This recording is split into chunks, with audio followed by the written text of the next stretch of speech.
Hello guys, I am Jasmeet and welcome to Blogging Unplugged Clips. On this channel, you will find bite-sized videos from our main channel, Blogging Unplugged. If you are not into those hour-long videos, then this channel is for you. And if you find the content helpful, then make sure to like, subscribe, and turn on the post notification bell.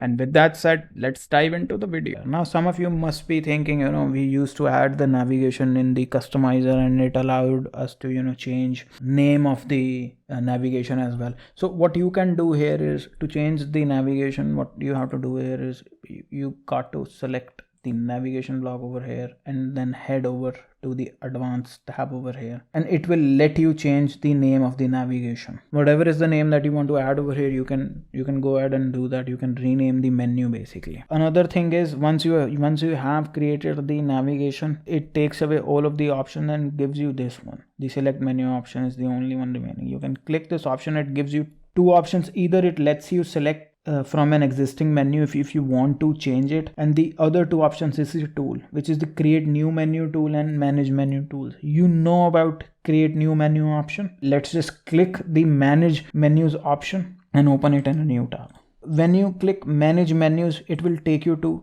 this page. It will show you all of the navigation menus that you have created. Now, as of now, if you click this option, if you click the edit option, it takes you nowhere. Basically it shows you nothing. But what you can do here is you can change the name of the navigation in case you want to delete it or do whatever is that you want to do, or create a new navigation. You can do that over here, but this is the most that you can do with right now with the manage navigation option. I think so it is best suited if you want to bulk delete menus in case you have accidentally added too many menus just while trying. Then you can delete it using this option. Now I hope you have found this video helpful, and if you did, then make sure to leave a like and subscribe to this channel. Also, the links to our socials are in the description box below.